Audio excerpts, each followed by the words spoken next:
Hi everyone, I hope everyone's doing well. Thanks to everybody who's after joining us so far. My own name is David Looney. I basically work as a financial planner with Alpha Wealth. And for anyone who might not have come across us before, we basically run a impartial financial services company out of Little Island in Cork. We've 8 advisors in Alpha Wealth, and we basically, help individuals and families like yourselves in pretty much all areas of personal finance. Some of my colleagues are joining me on the call today, so if anybody does have a question throughout the webinar, look, please feel free to pop them into the chat box. Look, and we'll do our best to get to them throughout the webinar, or even at the end.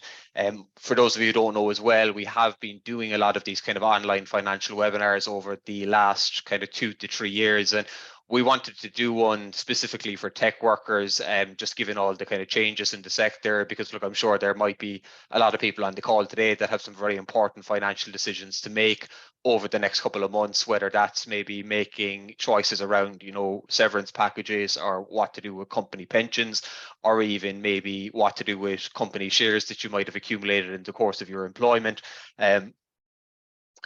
So look, I will be kind of, helping people around that.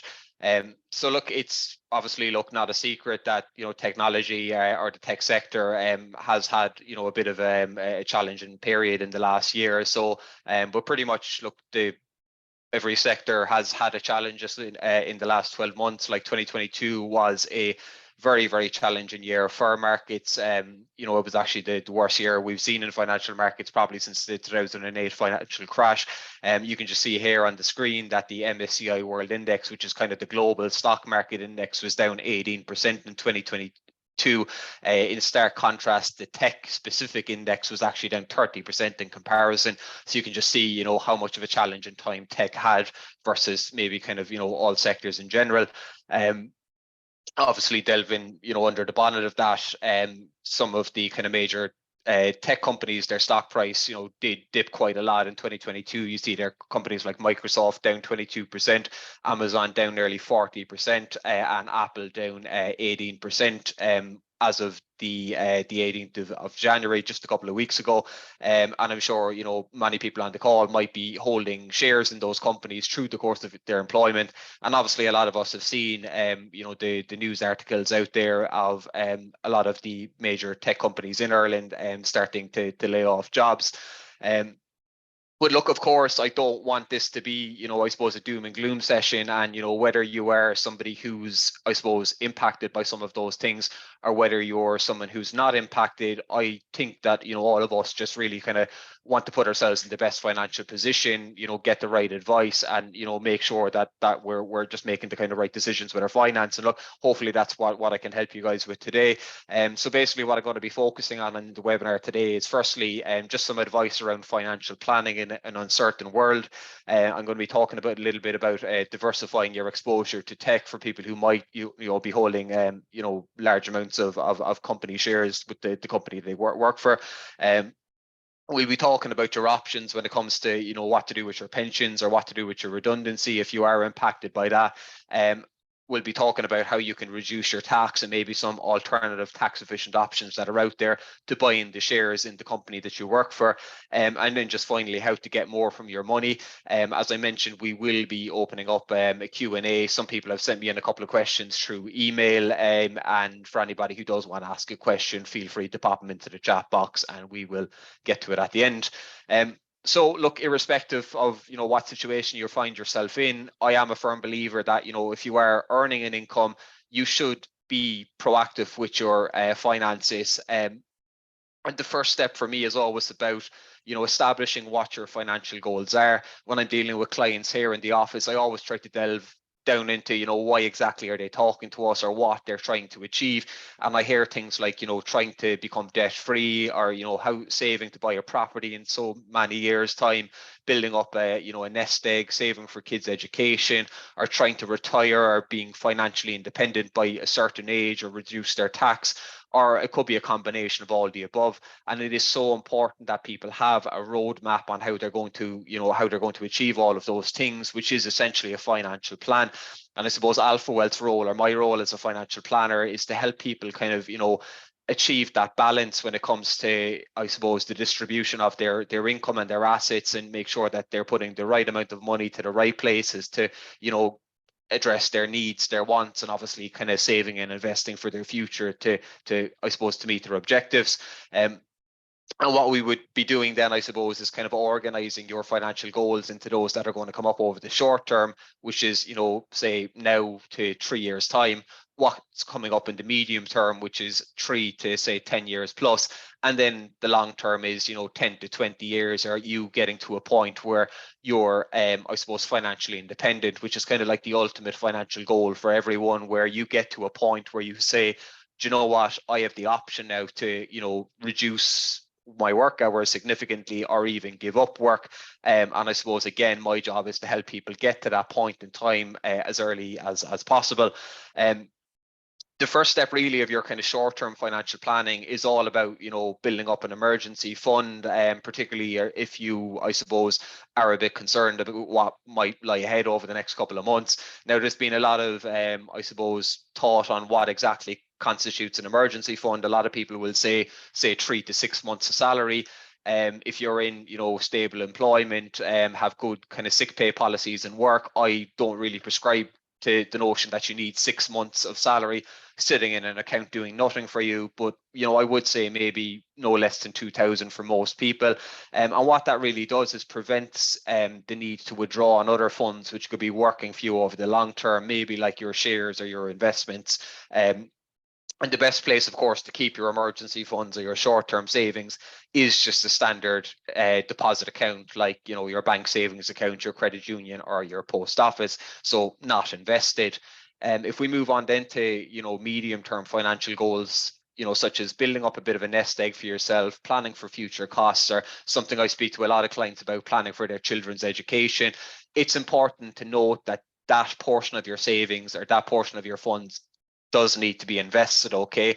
Because even though we're, I suppose, in a period now where interest rates are starting to rise, that hasn't been passed on to the deposit interest rates that the banks, credit unions, and Unpost are offering consumers. So all of those institutions are still giving close to 0% interest.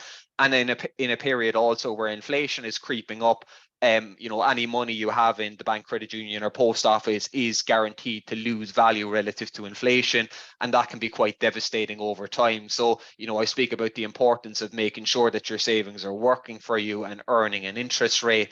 So, for example, if you're asking me how you could, you know, get yourself in a position where you save up €30,000 over 4 years, that would be you saving €570 per month if you're earning 3.5% interest. Now, if you're not earning any interest on your account, you actually have to save €625. So there's a difference of €55 per month for someone who's earning, you know, a decent interest rate on an ongoing basis versus someone who's saving into a non-interest paying account. What I have down on the bottom right hand screen here is the current Unpost or state savings, and you can just see how bad they are. The Consumer Association of Ireland this week actually dubbed the Unpost savings product as an abuse of savers, just given how terrible the interest rates are and the fact that savers are going to, you know, really have their money eroded by high inflation rates by saving in these products. Like if you look at the 10-year National Solidarity Bond, it's giving 10% over 10 years, which is less than 1% per year. So I would be, you know, avoiding those types of products ideally for any kind of medium to long-term savings. So I'm sure everybody is asking the question, you know, where can we save over, say, a 3 to 5 year period or more with interest? And I would urge people to maybe explore some of the alternative savings options that are out there in the market, such as the savings plans offered through some of the insurance and life companies in Ireland, the likes of, you know, Irish Life, Aviva, Zurich. Alpha will basically act as an impartial broker for these types of products. And the plan we use for most of our clients and the plan I use for my own savings is actually a plan from Zurich, which are the largest insurance company in Ireland. It's called the Easy Access Savings Plan, and it basically allows people to save on an ongoing basis from €100 per month. It's very flexible in that you can increase, decrease, stop and restart your savings. You can also put a lump sum into the plan, and what I like about it is that the term is open-ended, so you can access your money at any stage at no penalty. But plans like that from Zurich basically allow people to benefit from, compound positive interest over time, which Albert Einstein famously said is the most powerful force in the universe. So look, this slide is quite busy, but basically what I'm doing here is just comparing someone who has the capacity to save €500 per month in an account like the Zurich Easy Access Savings Plan, which is earning a 3.5% per year interest rate net of tax, which a lot of our clients are consistently earning in those types of plans, versus someone who's saving in a normal bank account at just 0.5%. And it's worth noting that most of the banks are not even offering 0.5% at the moment. I think we might see a situation where they soon offer that, but it's still well off what people can achieve, and it's still well off the rate of inflation, which is the minimum return you should be looking to get on your savings. But the bottom line is that over a 5-year period, someone who's saving €500 per month, earning 3.5% net, is going to come out with €33,300 in their fund, whereas the person saving into your 0.5% per year normal deposit account with the likes of the bank or the credit union, or even on post, as we discussed earlier, is only coming out with €30,453. So there's a difference of about $3,000 over a 5-year period there. So it's quite significant. What I just want to talk about now is, I suppose, people that might have accumulated a large amount of money in company shares, and not just, I suppose, being invested in one company, but being invested in the company that their income is tied to. And I'm sure, everyone on the call has heard the phrase, not putting all your eggs into one basket.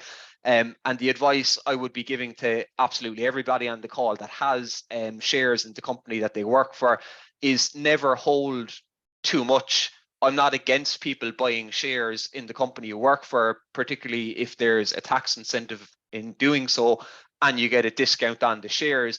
But usually there's a period, it's usually 3 or 5 years, whereby you have gained the tax incentive, you can access the shares, and there's no other benefit to you holding all your money in that one company, because it's coming at a very, very high level of risk. So you can just see here, what a lot of people would deem to be very, very solid companies like Intel, IBM, and Meta/Facebook. Over the last 5 years, Intel's share price has gone down 36%. IBM's has gone down 11%, and Facebook's is, just kind of holding its own over the 5-year period. So the advice that I would give to a lot of people is to cash in some of your shares on an ongoing basis after they've, vested and you've got the tax benefit from them, and look to diversify. And the easiest way to diversify is move some of the money into an investment fund where you're automatically getting exposure to hundreds of companies at a very low entry level, rather than you just being invested in one specific company that your income is tied to. Now, the sole purpose of you doing that is to reduce your risk and spread your risk, but you can also generate the same, if not better, returns from a diversified portfolio or a diversified fund versus the company that you were investing in. So this is an example of one of Zurich's most popular funds. It's a fund called the Dynamic Fund. As you can see, the number of holdings in it are 650. So that's 650 companies versus a lot of people's just one company. It's spread out in many different assets, many different areas. And over the last 5 years, in contrast to a lot of the tech stock companies I showed you earlier, it's done 45.5% over the last 5 years. So, people can really take a lot of risk off the table and still get really good returns over the kind of medium to long term. Sorry, David, can I just jump in there? Yep. A question just came in, just the previous slide. It's just asking if that 3.5% interest rate fixed each year. Good question. So with the accounts like the Zurich Easy Access Saver, the interest that you earn is dependent on the level of risk and reward you take. So companies like Zurich will have about, maybe 30 different savings funds that you can invest your money in, and they're all categorized on a risk and reward scale between 1 and 7. A lot of people on the call might be familiar with that from, their pension funds. And basically, the higher up the risk and reward scale you go, generally the funds will give, higher returns, but they can obviously, lose more in short periods or be more volatile in short periods. So I suppose the level of risk that somebody takes is really dependent on the time frame that they have in mind. So for a lot of our clients, they might be using the Zurich Easy Access Savings Plan to save for, let's say, a property in 5 years' time, or just building up, a bit of a nest egg for themselves, or 10 years' time, or, maybe saving for their kids' education in 10 years' time. And a lot of those clients would look at a medium risk fund, so middle of the road in terms of risk and reward. So about 50% of the fund would be in, equity markets, stock markets, and maybe the other 50% of the fund would be in more secure things like cash and bonds. Those funds historically in Zurich have produced a net return after charges and tax of about 3.5% per year, which is why we use that figure. So it is possible to get higher than that, and a lot of our clients are getting much higher than that.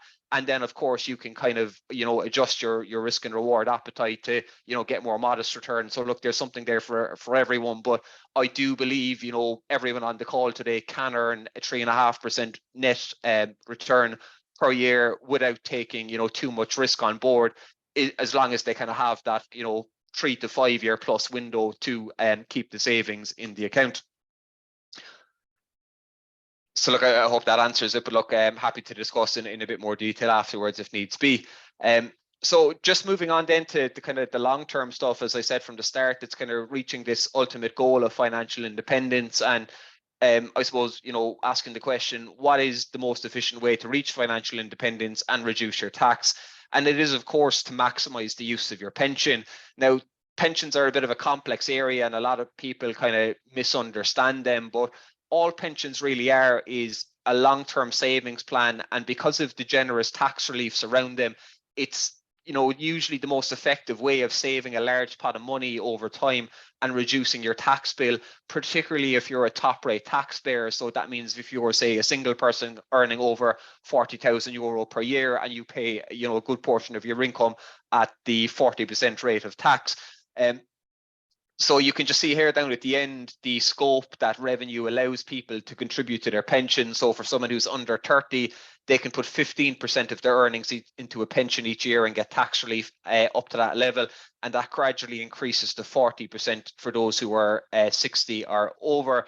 But the incentive, of course, for someone to put their money into a pension is that not only is it, you building up funds to replace your income in your later years, but there's a massive tax incentive for you, because as a top rate taxpayer, for every €1,000 that goes into your pension, it actually only costs you €600 after the 40% tax relief. So you're turning each €600 into €1,000 even before the money is invested, which is a 66% guaranteed immediate return. Now, when that money is invested, it actually grows tax-free. So I showed you an example of one of Zurich's funds earlier, the dynamic fund, that's grown by 45.5% over the last 5 years. Any contributions that are invested in a fund like that within the realms of a pension actually grow tax-free. So a very, very efficient way to, accumulate a large pot of money over time.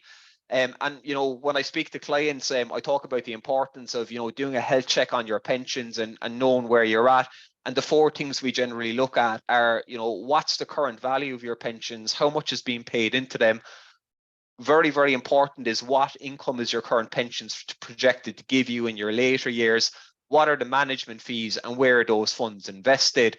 And what I generally do with clients when we, have a review is to do a bit of a pension projection for them, or a financial independence roadmap, as I called it here, and try to identify what they're on track for at their anticipated or preferred retirement age. And it's really about kind of identifying if there's enough in the pot to give you the lifestyle that you need at retirement and get you out the door when you want to. And if there's not, it's about putting a plan in place to make up that deficit. So, for example, this is my own pension projection right here. I'm currently 30 years of age, and one of my long-term financial objectives is that I want to be in a position where I'm financially independent at age 55. So I've 25 years to get there, okay? I've currently about 26 grand sitting in my pension pot, and I'm in an Alpha Well pension, which is with Zurich. my employer, Alpha Wealth, is paying in €258 per month. I'm paying in €700 per month. So there's €958 each month hitting my pension account. But remember, I'm getting tax relief on my 700. So what it's costing me is only €420. So I'm giving up €420 a month, about 100 quid a week, but there's €958 each month hitting my pension account. So I'm more than doubling my money here even before the money is invested. Now, this projection is based on a couple of assumptions. It's assuming that my contributions are going to increase by an average of 2% per year, because it's quite unlikely I'm going to keep my contributions level for the next 25 years. And I'm assuming that we're going to get an average interest rate of 6% per year, which I'd like to suggest is even on the conservative side of things. My total pension pot at 55, based on all of those assumptions, is going to be about 834,000. Now, for those of you on the call who don't know, what happens when you draw on a pension is you get to take part of it as a tax-free lump sum, usually 25% of the fund, and the first 200,000 is tax-free. So the good news for me is that I'm currently maxing out how much tax-free cash I can get from my pension if I keep, going on the road that I'm on at the moment. And then I'm going to be left with 75% of this, so 600 odd thousand, which I'm going to use to draw down an annual income from to either replace or supplement my income in my later years, which is going to give me income of about €31,000 per year. So we can do this with, any client we're dealing with, and give you, a clear idea of, what you're on track for, and help you put a plan in place to get you to a point where you are, financially independent, which basically means that you might not necessarily want to give up work, but at least you have the option to, because it's all about, having options and financial freedom, of course. Now, I David, spoke just earlier. while you're on that topic there, just interrupt you again, sorry. We have a question again. I know you kind of touched on it there, but they said, if I want to retire at 55, what is the best way to do this? So can you just maybe elaborate on your last slide there a small bit? Yeah, so it's really down to, I suppose, the individual. I'd have to, have a look at that person's situation, what assets they have at the moment, what, is in their current pension pots, and we can do a bit of, a retirement planning projection here. But, in simple, if you want to retire at 55, I would be saying to try to max out your pension contribution. So it's going back to this slide here. So if that person is in the age 40 to 49 cohort, they can currently put 25% of their earnings into a pension each year and get tax relief right up to that level. Now, your earnings are actually capped at 115,000. So if you're earning over 115,000, it's 25% of 115,000. And remember, that doesn't include what your employer pays. So you could say put 25% of your earnings into the pension, get tax relief at that level, and your employer could get contributions. And that's you, putting yourself in a position where you're maxing your pension to the hills and really putting you in the best position. The earlier you make more meaningful contributions, the better, because it's not only more money paid into your pension, but it's more years of tax-free compounding interest. Remember, we were talking earlier about, the impact of compound interest over time, and Albert Einstein, mentioning that it's the most powerful force in the universe. So that's the advice that I would give. But look, again, I'm happy to, have a separate discussion with that person and, give more kind of tailored advice if needed. So I already spoke earlier about, I suppose the fees that people are paying on their pensions or their financial products in general, and how important it is to make sure that you're keeping your fees down low. Now, for anybody on the call today who might be, say, leaving a company and has an option to take in terms of where their company pension is going, they have a big opportunity here to, move into an arrangement which is, I suppose, on a appropriate charging structure and is in funds which are, market leading or best in class, rather than being restricted to what their company pension provides at the moment. Okay. Now, a lot of the big corporate pension providers might try to move you into an arrangement where the fee structure is much higher than your current arrangement. And what I've done here is I've just increased the management fee on my own pension by 0.5% per year to show you the impact that it would have on my final fund value. So you remember my old projection, I was coming out with 834 grand. If I had just been in an arrangement where the management charge was 0.5% more per year, my fund value would have fallen to 774,000. So there's actually nearly a 60 grand difference over the next 25 years for me, which is reducing my income from 32.5 grand a year to 27 grand a year. So I'm actually losing about 5.5 grand a year in my later years by overpaying on charges and the pension. So really important to get kind of full transparency on the charges you're paying and looking to reduce them. And of course, not all pension funds are the same. You know, there's many different pension providers in the Irish market that have, you know, hundreds of different funds that you can invest your pension in. And there's a massive difference between funds, between different fund managers. So I've already spoke about Zurich funds. One of Zurich's most popular funds is a fund called the Prisma 5. It would be a risk level 5 fund on a scale of 1 to 7. So appropriate for maybe most people on the call. Most people's pensions will be invested in kind of a risk level 5, given that you're usually so far away from retirement. If you compare that to the Irish Life Multi-Asset Portfolio 5, which is also a risk level 5, there's a massive difference in terms of the performance over the last 5 years.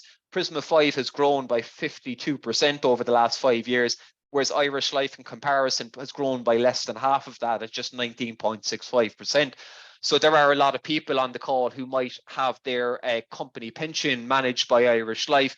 And again, now they have an opportunity to move their pension fund when they leave service to a more appropriate arrangement and really make sure that they're getting the best in the market rather than being restricted to just what their company pension scheme provides. So just leading on from that, there are options that people have if they are leaving a company regarding their pension. The first one and the obvious one, of course, is to do nothing, and basically your fund stays in your employer scheme and you become a deferred member, and basically you access that fund under the rules of the schemes, which is normally a retirement age of somewhere between 60 and 65. The other option is to move it into your new company scheme. So if you go to move to a new employer that also operates a company pension scheme, you can move your funds in there. Now, a lot of people go for that option because they see it as being convenient, but I would just put a bit of caution under that, because if you move your old company pension funds into your new company pension funds, all of those pension funds are now tied up into one scheme until a point where you retire or leave that company. So a lot of your options and your flexibility go out the window. The third option is to transfer to a personal retirement bond or a pension bond or a PRSA. This is the preferred option for a lot of people, okay, because it basically keeps the pot separate, but most importantly, it allows you to get access from age 50 onwards. So a lot of people are still of the mindset that you need to, I suppose, wait until age 65 or 67 to access a pension. And that's why a lot of people are put off putting money into them. I even spoke to a client yesterday who was making minimal contributions to his pension because he thought that he couldn't get his hands on that money till 67. Everybody who has a company pension can get your hands on that money from age 50 onwards by means of you leaving the company and moving the pension to a personal retirement bond. So for those who want to try to reach financial independence early, maybe in their 50s, I would be, paying as much money as possible into your pension and then maybe moving it to a personal retirement bond to get access to it from 50. The fourth and final option is only specific to people who had less than 2 years of service in their company. So those people usually have an option to actually take a refund of their contributions minus 20% tax, but they lose the employer's contributions. Unfortunately, a lot of companies will have a 2-year vesting period whereby if you leave within 2 years of joining the scheme, you lose the company's contributions and you only get to retain your own. So you can either leave your own only in a pension scheme or else take a refund of them minus 20% tax. Now, this can be quite advantageous to people, particularly if you're a top rate taxpayer, because remember, anything that you contribute to your pension, you're getting 40% relief on it, and that you're now getting to take all those contributions out at only 20% tax. So you're actually up 20%. So if you know you're leaving a company in the next couple of months or the next year, and you've been a member of that scheme then less than 2 years, you actually have a massive opportunity here to benefit from this. So for example, let's say I'm a member of a pension for just 1 year, and I know that I might be made redundant in the next couple of months.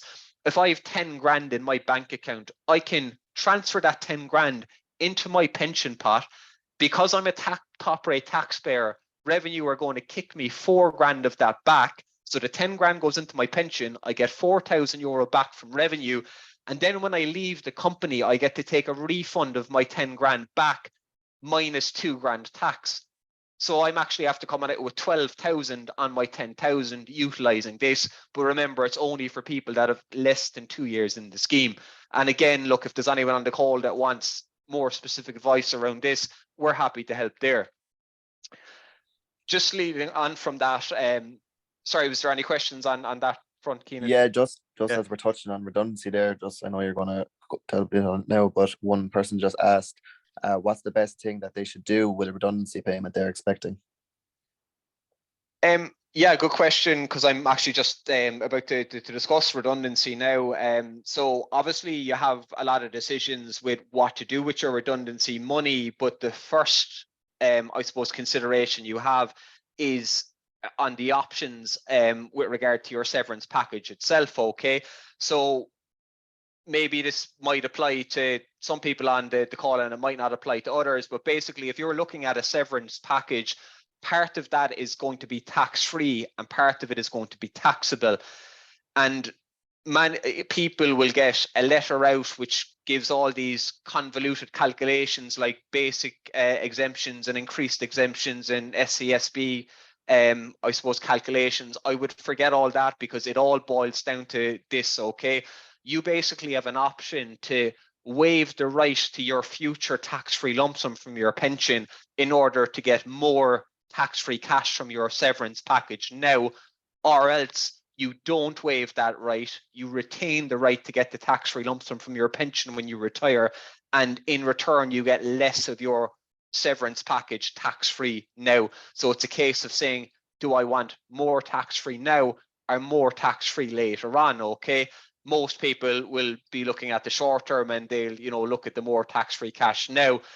But there is actually a way where you can have your cake and eat it, and this will not be on your severance package options, nor will your company talk to you about it. But there's basically a revenue and anomaly around PRSAs, which are a type of pension product, whereby they're not classed as an occupational pension scheme. So people can actually, believe it or not, take the higher amount from their severance package now and then move their pension to a PRSA, access it when they want to retire and still retain the right to their tax-free lump sum. There's nothing, illegal about it. Revenue are well aware of it and many people do it. But, it just comes down to making sure that you are getting that, independent specialist financial advice. And I would encourage everyone that is looking at redundancy to seek professional advice rather than just looking over the options yourself and ticking the form and sending it back to your employer. Just on that person's query, if they're asking, I suppose, what to do with I suppose the redundancy payment, I would recommend to book in for a financial planning consultation, because obviously, look, if it is a very large amount of money, you have some very important decisions to make. You can, decide to pay off your mortgage or your debt. You can put money into, I suppose, savings and investments. You can, maybe pay some of that into your now new pension. And I suppose really a financial planner's job is to make sure you take the right options with that and get the balance right, as I said. So like you have a big opportunity maybe to, really improve your future with that amount of money, and you need to get specialist advice to do that. So just leading on from that, I just want to talk about some other ways that people can reduce their tax. So obviously many people on the call will be familiar with the share saving schemes in their employment, that they can get a tax incentive there. Obviously there's tax relief on pensions, as we discussed, but there is another tax efficient scheme that a lot of people are unaware of, called the Employment Incentive Investment Scheme, or EIIS for short.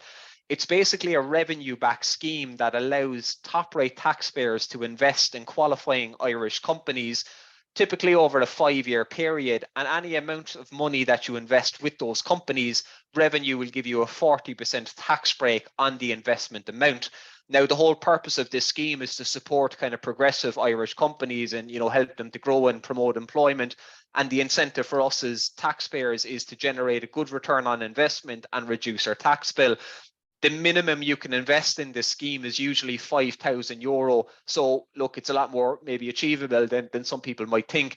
And I do even have clients that literally save up €5,000 every year just to chuck it into an EIS scheme, because they'll get €2,000 back from revenue in the couple of months after in their tax return, which makes the cost of the investment only €3,000.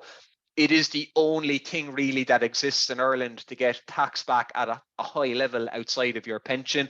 And the limits that I mentioned earlier with regards to pension contributions do not apply to EIS. So somebody can actually max out their pension and still make EIS investments to further reduce their tax bill.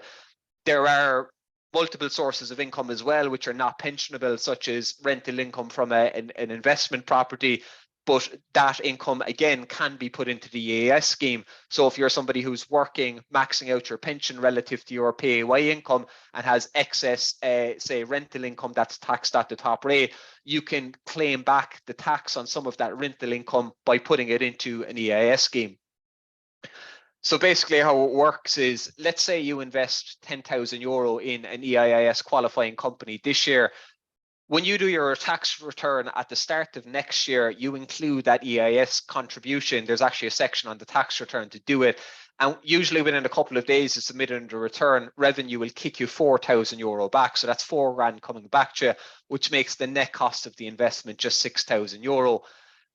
In 4 to 5 years time, then you get your money back, all going well, plus a return from the company, which is usually in the region of about maybe 20 to 30%. In this example, I'm assuming it's going to be 20%. So that's €12,000 coming back to you in 5 years time on an investment which had a net cost of just €6,000. So it's a double your money scheme if used right. Now, the really important thing when it comes to EIS is picking a solid company, because there's a lot of, say, early stage startup companies that use the EIS scheme to raise capital, and naturally they'll be much higher risk. But then there are some really, really solid companies that have a long trading history, you know, have really impressive, you know, revenue records, and have quite a high valuation. So, you know, usually we would try to identify those types of companies and those opportunities. And again, look, we're happy to discuss this with anybody who wants to explore it in a bit more detail. Just before we move on there, I'm just going to have a quick look at the chat box to see if there's anything extra. Yeah, there's a question there, David, just on the Zor funds. So one second, I'm going to forget. So I moved my money into a low risk last year when markets were falling. Should I move them back into a riskier fund now? Yes. Again, like, it really kind of depends on your situation, but nobody should move their money into a low risk fund when markets fall. The risk level you take is dependent on the time frame that you have ahead. Okay, and if you move your money into a low risk fund, you're basically crystallizing the loss and stopping the fund from making back. So obviously 2022, as I said, was a really challenging year, but the last 3 months have been phenomenal for markets. They've pulled back a lot of the losses that they had had occurred in 2022. So it's impossible as well for you to time the markets and know when the ideal time to move back into the higher risk fund is. So the best thing to do is just stay invested and, you know, make sure you're positioned correctly, because, you know, even if we have a really bad year in markets, it's part of the parcel of investing. You know, we'll have a lot more good years than bad years, and over the longer term you will benefit from the upwards trajectory in markets, if you're exposed to, you know, a well diversified portfolio which is managed effectively. So yeah, I would move it back into the riskier fund as soon as possible. Now, what level of extra risk you take is, you know, dependent on your situation. Really, you know, if you're somebody who's looking at retirement at about 60, I would say you should be in risk level 5 right up to your age 55, honestly, because you need to remember that now people are keeping their pensions invested even in their retirement years. So the old I suppose, idea of moving everything into a cash fund before you retire is now out the window. So everybody has a very, very long investment horizon ahead of them, and markets will move upwards over a long period. So you should absolutely do that. Yeah. There's another question as well, David, that might require this person to contact you after the webinar. But would you have any stats about Mercer compared to Zurich, etc.? Yeah, so Mercer themselves are not really a fund manager, okay? They kind of pick funds within company pension schemes. So Mercer are kind of more of an administrator. So for example, a lot of Mercer pensions actually might be invested in, say, Irish life funds or other fund manager funds. So if you want to get in touch, I can, I suppose, do a review on your company pension and, compare it against what else is out there.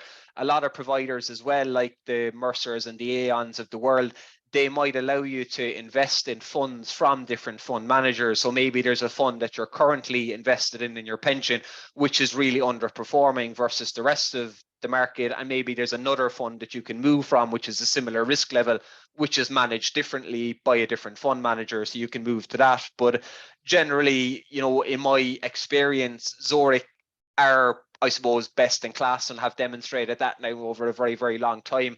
My own pension and my own savings is with Zurich, and Alpha Wealth are an independent financial broker. I can put my money anywhere I want, and I've chosen Zurich on the basis that I believe they are the best in class. We have one more question now, David, so just bear with me here. So if someone got 3 previous employer pensions and one of the employer gave redundancy and 25% tax-free lump sum waiver assigned to reduce tax liability and redundancy package, then it means 25% tax-free lump sum cannot be taken now from other 2 pension funds, or is it only tied to the pension fund from employer who provided the redundancy? Yeah, that's a great question. Yeah, so if you do waive your right to your tax-free lump sum from your pension, it's only specific to the pension that employment is linked to. So if you're working for Apple and you get a severance package, and you take the higher amount of your severance package now and waive the right to your tax-free lump sum from your Apple pension, it's only the Apple pension. It doesn't impact any of your other pensions. So you can still take the tax-free lump sums from any other employment pensions up to a max of 200,000, as I said earlier. But you can actually even get the retain the right to, I suppose, the pension that relates to that employment by means of transferring it to the PRSA, as I mentioned earlier. So there is a bit of a legitimate way to circumvent the system. It's a revenue anomaly, and as I said, it's completely above board. And another one just came in there, and it just says, when is a self-administered fund a good idea? A self-administered fund is a good idea, really, if you have a big interest in investing and have a very large fund value, because like the key thing is that you want to make sure that you're always achieving a diversified portfolio. Self-administered pensions as well, I suppose the cost of administering them have really gone up over the last couple of years because there's more and more regulations. So you nearly need to have a very large fund value as well for it to make sense financially. Like if you have like 20,000, 50,000 in a pension, for me, a self-administered scheme doesn't make sense because 1, you're going to find it hard to achieve a diversified portfolio, and 2, you're going to be charged to the hills. I would say you'd want probably 100 grand in a pension pot at the moment before you even look at a self-administered scheme. They can be handy as well down the line in terms of buying an investment property in your pension. So all of the rental income is tax-free and the capital appreciation of the property itself is tax-free if it's purchased through a pension. And usually that can only be done with a self-administered pension. So it's kind of, I suppose, ideally for someone who's kind of, later on in the process who has a sizable pension pot and they want to look at, I suppose, more options that they can't get through a normal pension scheme, such as buying shares in individual companies or buying investment properties through a pension. So it's really kind of choice, I suppose. Perfect. So look, what I just want to kind of focus on now is just how, I suppose, we can help you save more money, get more from your income, or how you can save yourself money. And there's obviously just a couple of key areas that I want to focus on. The first is mortgages. Obviously, look, it's no secret that we're in a period now of, rising interest rates, and a lot of people, their repayments have gone up, particularly if they're on a tracker mortgage rate or a variable rate. So look, it's just about being a bit savvy and really shopping around. I think most people on the call today probably should be making sure that they're in a long-term fixed rate just to protect themselves against any future rises in interest rates over the next couple of years. The lowest rate in the market at the moment now is about 2.95%. Obviously, it was a lot lower, 12 months ago, but that's due to go up and up and up over the next 12 months or so. So, I think everybody on the call probably should be taking some action around that. Then there's mortgage protection, which people were pretty much forced to buy when they, took out their mortgage with their bank. And a lot of banks, sold them very expensive policies and added on, a lot of additional, I suppose, bells and whistles to those policies. So again, I find that a lot of people are over insured and were sold policies that they didn't really need. So again, we can help people to review those and make sure that the cover you have is appropriate and that you're not overpaying. And then obviously things like, house insurance, car insurance, make sure that you are really shopping around. I don't mean, just comparing one other company. I mean, really spending kind of half an hour ringing around all the different insurance companies. You can say the same of utility bills. When my, I suppose, renewal came up last year, I rang like 5 or 6 of the main providers in Ireland and made sure that I was getting the lowest unit rate and the biggest discounts and all that. It might seem, a bit intense, but, it's putting a lot of money back into your pocket, particularly with how expensive some of these things have got over the last 12 months. And as we said already, things like fees on pensions and savings plans, just to make sure that you're not being, overcharged on any of those financial products. A lot of people that took policies out through banks, and look, I can say that from experience. I worked in some of the banks for years, and I can guarantee you that the charging structures that they I suppose have on their products is a lot higher than what might be available on the broker market. And obviously things like health insurance. A lot of people on the call might have their health insurance policy covered through their employment. But if they don't, it's just about, shopping around and make sure that you're not overpaying and that you're availing of like online discounts. Like a lot of providers will give you 10% discount if you buy plans online, and other providers have kids offers whereby if you pay for one child, all the rest will go free. So as part of kind of the financial review with ourselves, we do look at all these types of things for people and make sure that they are, in the best position financially, both with their kind of current financial situation and their future. So the final thing I want to talk about, obviously in light of that, is just about booking in for a financial planning review, because we do always like to reward those people who take the time to come onto our webinars. We offer a financial planning consultation to everyone at a cost of €199, but for those who come onto our webinars, we reduce that to just €99. Now, what that entails is basically reviewing your current financial situation and plans. As I said at the start, setting financial objectives and goals such as clearing your mortgage, planning for education, retiring early. We'll then kind of map out a cash flow model to predict your future financial situation that I kind of gave you a bit of a flavor from earlier. Give you some recommendations on a financial plan to meet your objectives and identify ways to save you money, reduce your tax, and make your money work harder for you. So it is just a once-off initial cost of €99 for webinar attendees for that. And it's worth noting that there are providers out there and some brokerages that charge up to $2,500 for the same service. I can assure you some of those financial planners that are on the TV and the likes that essentially provide the same service as ourselves.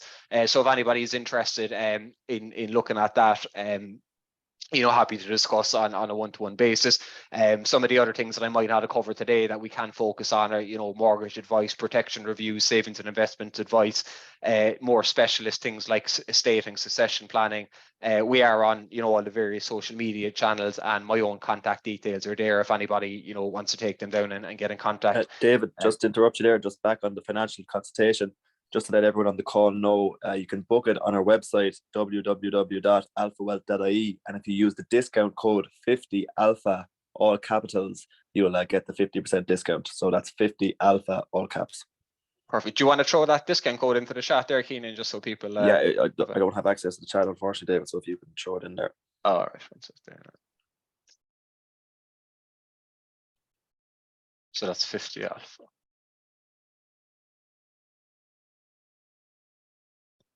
Okay, just going to maybe open up the webinar now to a bit of a Q&A session. If anybody, wants to pop a question into the chat box. Yeah, there's one question now that just came in as well, David. Oh, it's just after being taken away there now, so it's got. I think it was just, I actually oh, sorry, just saw. you put that into the Q&A. Sorry, the question is, how do I know how much fees I am paying annually in previous employer pension funds? Is this charged as part of investment amount as a hidden fee per year, as I never requested to pay any fee? Everyone is paying fees on their pensions and their financial products. Usually there's a couple of different charges you can be paying. You can be paying something called an allocation rate, which is kind of like a contribution charge. Everyone has an annual fund management charge, which is taken from the fund on an annual basis. Then you can have other fees like monthly policy fees and stuff. The easiest thing to do is book in for a review with ourselves, and what we can do is we can get you to sign something called a letter of authority, and at no cost or obligation, we send it away to the providers of your existing pensions, and they'll send us back kind of an overview of what's going on there, where you're invested, what the charges are, and we can give you I suppose tailored advice then with respect to what to do with them.